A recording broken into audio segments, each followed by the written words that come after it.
Nearly 6 million Americans have heart failure, and over 870,000 people per year are diagnosed with it. In this video, we will cover what heart failure is and the different types of heart failure and the major symptoms. Let's start with what exactly is heart failure. It develops when your heart can no longer pump enough blood throughout your body, leaving your organs without enough oxygen and nutrients. It's often a result of your heart muscle becoming too weak to pump enough blood or too stiff to fill with enough blood. While it's most common in older people, your risk of heart failure depends on genetics, lifestyle, and other related conditions.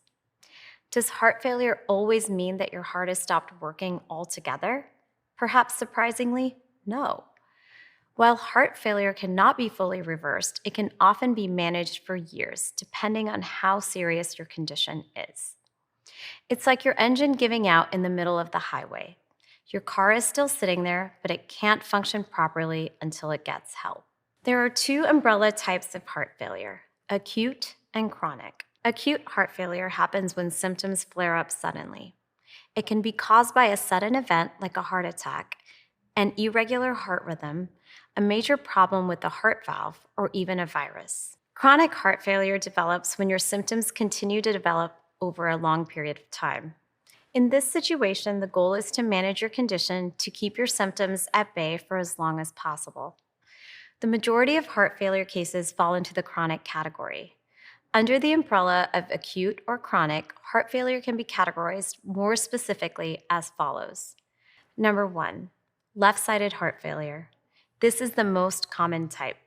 This is also known as systolic heart failure. It develops when the left side can no longer pump blood efficiently, leaving your organs starved of vital nutrients. The heart's contractions are what allow it to pump blood throughout your body. Instead of flowing forward throughout your body, your blood can back up into your lungs or lower legs, causing excess fluid buildup and shortness of breath. Systolic heart failure is usually a result of your heart becoming weak or enlarged. This can be due to high blood pressure, a heart attack, valve problems, or other disorders. The most common cause of this is blockages in your arteries or coronary artery disease. Number 2, right-sided heart failure. This happens when your right ventricle, which pumps blood to your lungs to be oxygenated, stops functioning properly. It is usually caused by left-sided heart failure. That buildup of blood in the lungs caused by left-sided heart failure forces the right ventricle to work overtime, putting excessive pressure on the right side of your heart.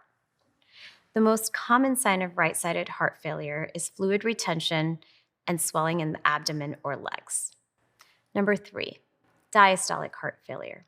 Diastolic heart failure happens when your heart muscle stiffens and thickens, most often due to heart disease and/or hypertension. That stiffening means that your heart can't fill up with blood like it usually does, and that same blood and fluid buildup can develop. We've touched on a few key symptoms of heart failure. Now let's get into more of them. The most common signs of heart failure are shortness of breath with little exertion, like walking less than 1 block or being unable to climb a flight of stairs without stopping. Needing to sleep on several pillows to breathe comfortably. Waking up with shortness of breath. Swelling in your legs, ankles, and feet. Significant weight gain in a short period of time. Less common symptoms include cold or blue hands or feet, coughing, wheezing, lack of appetite, and bloating.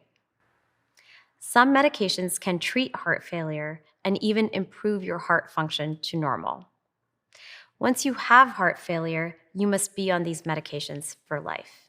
If your heart function remains severely decreased despite medications, you may need a defibrillator, as you are at increased risk for abnormal heart rhythms that can lead to death. A defibrillator detects these rhythms and stops them. You might have noticed that many heart conditions have similar causes and symptoms. After all the parts of your heart work together as a system to power your body.